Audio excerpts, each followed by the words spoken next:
Hi folks, how you doing? Welcome to this week's episode of Iron Horse Weekly.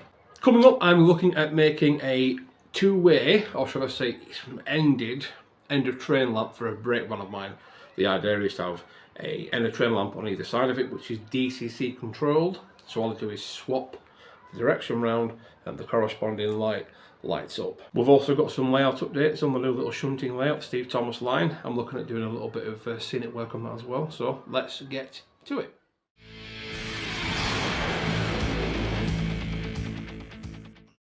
Okay, so we have here a Bachmann towed brake van. Long-term viewers will remember I bought this at Whalley last year, 2023. It's actually a really nice looking model. The details all moulded, but it is moulded to such a degree that it actually looks really nice. And one thing I think it could do with is directional, or should I say one at each end of train lamps. That's what we're going to do with this video here. So at the minute I'm just sort of figuring out where to put the holes underneath the body so I can feed the track power wires through. So let's crack on, shall we? So first things first, you want to unscrew all of the little screws on the underside of the wagon, and then we can get the wheels out, and that's going to give us a lot more room to work with.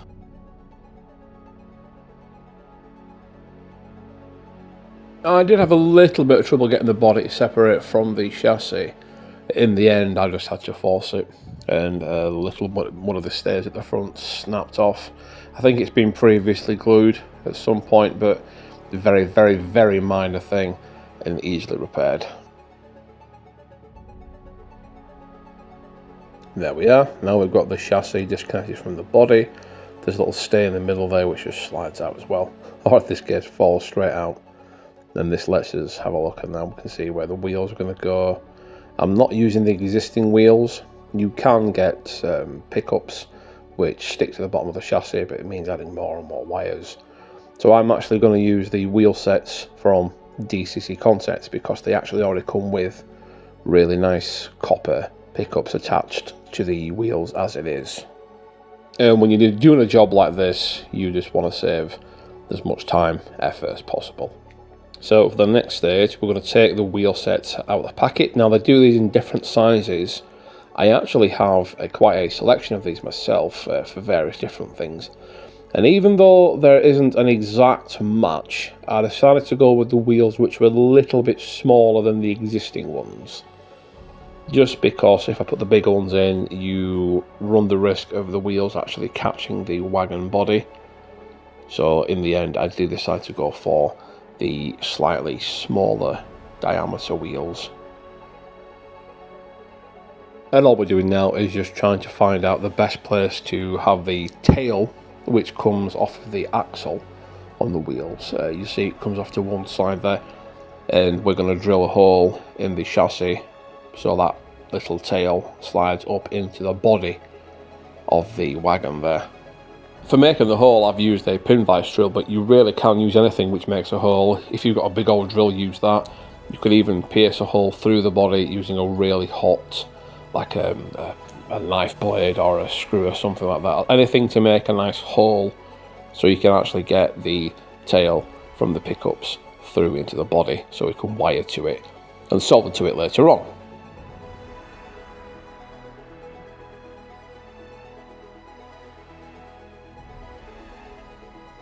So once you've done all that, you can just see now, right about there, the top of the tail from the pickup just sticking through the hole in the chassis there.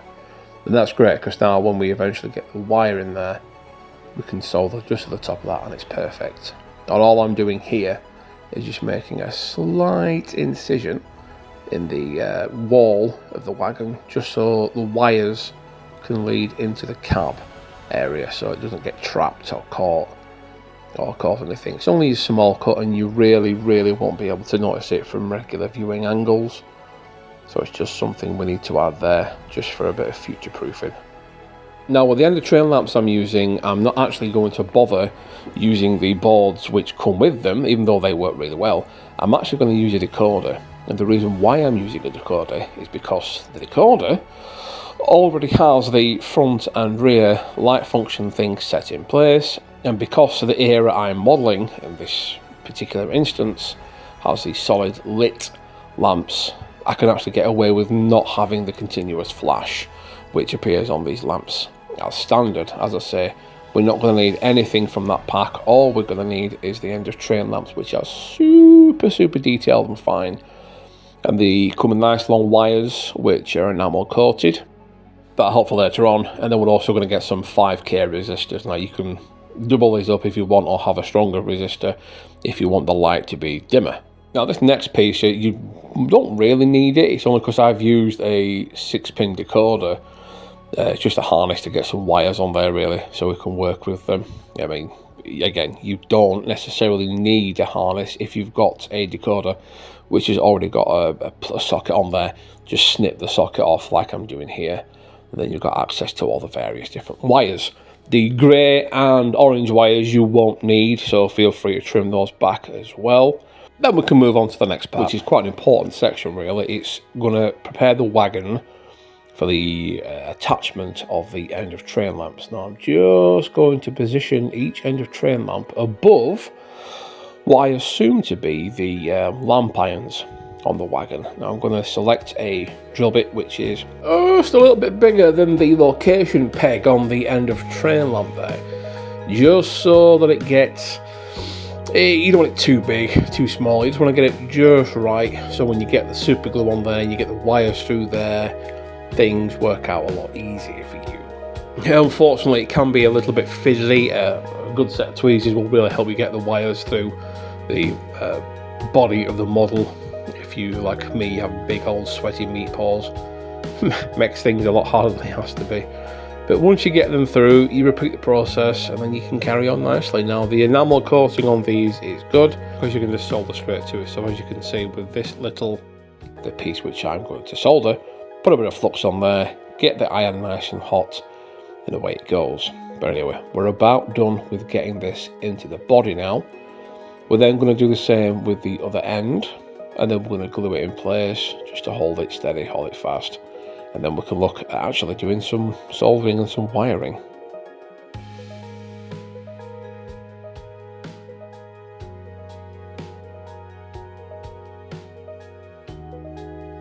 And there we are, just checking the model, making sure everything's in place, making sure I've not damaged anything whilst handling it with my meat paws.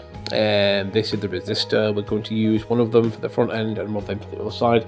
You only need one resistor for each LED, and it does depend on the polarity of these little lights as well. I found that if you wire it up one way and the light doesn't come on, do try it the other way around and swap it around and what have you, and then it hopefully will work. This little contraption here is actually a very small, tiny miniature stay alive that DCC Concepts do. All it's designed to do is just smooth out the delivery of power when the LED might lose momentary track connection. We're talking millionths of a second. Just when it's rolling down the layout, it will occasionally lose connectivity. I mean, you could use a full power stay alive if you want, but it really would be overkill for this.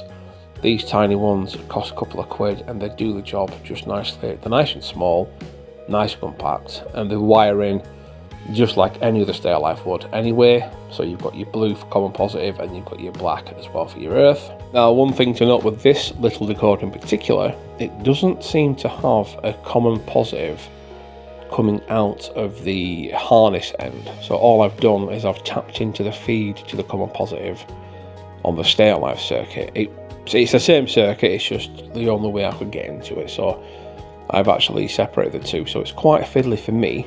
But as you can see, I'm just sort of winding it around now, that enamel thread around the wire, and like I said before, it will melt onto that wire and you'll be able to solder it nice and easily, provided you've got your iron nice and hot, a little bit of flux on there, and that should make the whole process a lot easier and much less of a struggle than trying to get a knife and scrape back the enamel coating to expose the wire underneath it. I really struggled with that the first time around, and it was so much easier just to solder it on. And you can see there, look, it's nice and strong, nice and tough. So that's what I would certainly recommend you do.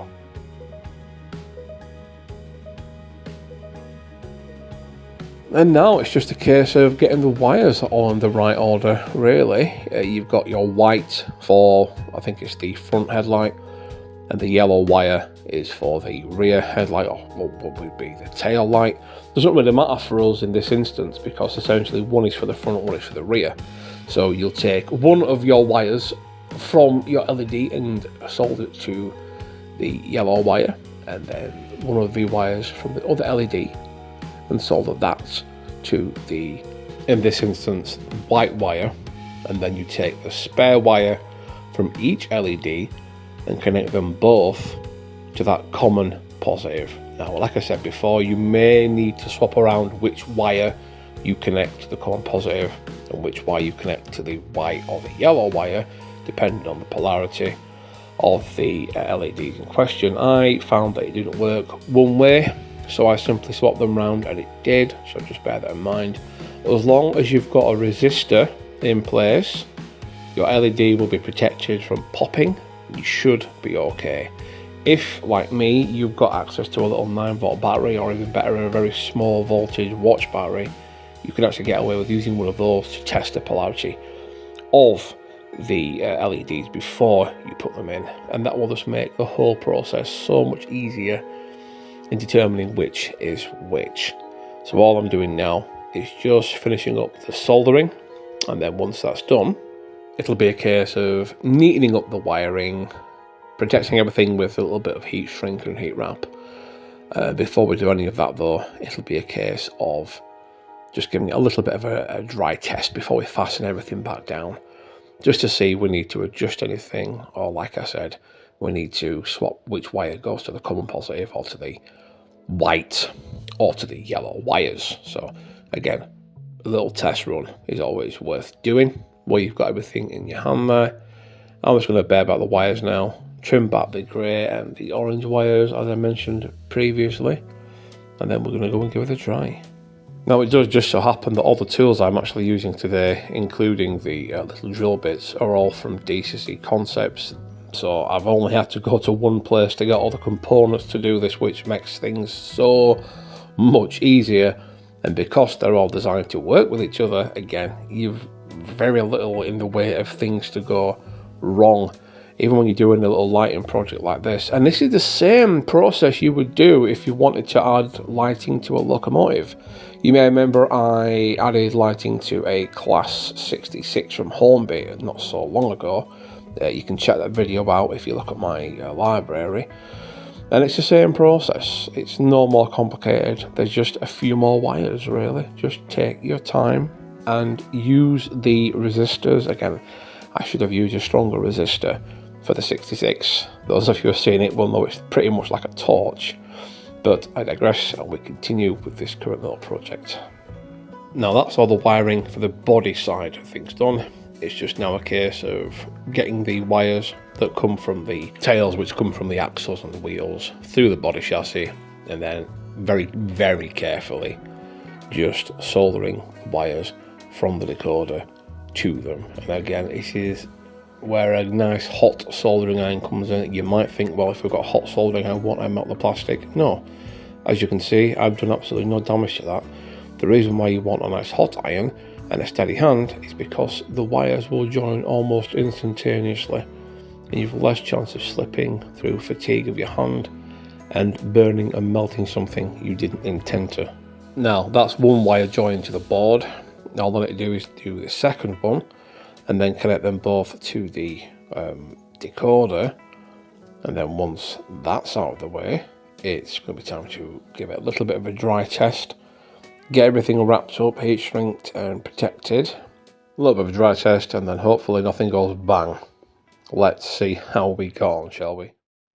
Welcome to midweek update, shaky hand cam action time. So I've just done ballasting. Everyone's seen ballasting done 1,000 times. I still hate it, but it's done, it's fine, it's ready to go. I've got a nice little waiting room there. That is a Scenic one. It cost me 30 quid. A little barrow crossing in place as well, and we've got a grounded wagon acting as some sort of tool shed.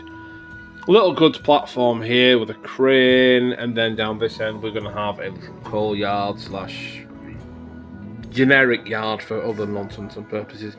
And the platform is going to go there, which is currently being done. More on in the morning, I suppose, and we'll carry on from there. Yeah. Let's skip on to the morning. So here we are in the morning. The morning after this is Wednesday morning, and what I'm doing here is weathering the, or for lack of a better word, the terrain in the, I suppose this would be the trackside goods yard area. All I'm using is I've used a little bit of acrylic paint as a base, and I'm getting the World War Scenic cement dust weathering powder. And the reason for this is because you get loads of it, and it's got really nice texture and colour. And you'll see what I'm doing is loading my brush up and just tapping it and dropping it onto the wet paint, and what happens is the powder absorbs the paint and this locks it in place, and you get a really nice textured, gravelly, dirty look from it when it's all finished. This is the same sort of technique that I've done to the platform edges. I want this little terminal station to be dusty, dirty. It got a little bit of a waiting room for the occasional passenger service it gets twice a day. Most of it is goods for the little town it's attached to, so you've got coal, and you've got like a little goods area on the right hand side there as well. So dusty is the absolute name of the game, and even though I use my other powders for weathering locos, those are very fine worked, not fine worked, I suppose those powders should be reserved for a bit more detail, you know, for the nicer models. The World War Scenic one is just great for doing terrain. It's fantastic for it, really. And I suppose that makes sense because that's how they started out. So yeah, for me, the cement dust is a really good bit of kit. Get yourself some, give it a try. And here we are, folks. We can see one of the end of train lamps lit up there on the back of the Batman van. I'm just going to unhook the train, and then a bit of a zoomed in photo video thing of the... See what I did there is I knocked it to a bit of the track which hasn't got any power. So please excuse the somewhat shaky hand cam. I want to try and get as close of a picture of this as possible, but a lot of that ballast is still wet and does come up without a lot of persuasion. And then here we see the other side as well. Can't see it at the minute because it's too light, but there we go. You get the idea. If I do this again, I'll use the blade type connectors for the pickups because they're a lot more positive and add a bit more weight to the wagon. But I'm going to call that done. What do you think, folks? Let me know. Now then, just briefly to round things up, Accurascale keep dropping carrots and teasing me with their upcoming Class 37. They recently released a new video on their Accurascale YouTube page, filled to the brim with loads of little details and extras about what to expect from the final and finished version of the model, including things like they've gone to the extraordinary lengths of actually moulding the lettering on the buffers and different types of bogie configurations between different variations of the class. They've also gone to the extreme of looking at different types of laddering for the cab sides, grills across the various different models and make. The one I have ordered is Stephen Middlemore, so I'll be really interested to see how that compares to the actual real model. What I did want to get was the Euro Phoenix one. Sadly, I did miss out on that, so maybe I may do an order for one in the future if they do a second run, which I assume they will because they've done it with every one of their models so far. And as you can see, with the Class 37s, they've got a nice big range of them available. So, you know, I'd be shocked and surprised if they didn't just take a leap of faith and make a second run of these almost immediately. All right, there we are. What did you think to that? Do you like the idea of the brake van with the controllable end of train lamps? I do, and it was made far easier than it ever should have been with the aid of the DCC Concepts equipment there. I would, though, next time going forward, I think use the blade connectors which touch the backs of the wheels, just because they're a bit more positive with the connection. They do add a little bit of resistance to the free rolling ability of the wagon, but that's a minor price to pay because you do get a much stronger connection over the little coiled tails on the axle things, which do work, as you can plainly see. They do work very well, but That just gives you a bit more warmth. And I may add a bit of extra weight to the wagon again, just to aid with adhesion, because it is very light. And as we all know, you want as much weight as possible to get that connectivity from the track. Really happy with how the layout's going now. Hopefully we'll have a bit more of that next week as well. But until then, don't forget to drop a like, subscribe, all the good stuff, and I'll see you soon. Cheers folks, bye bye.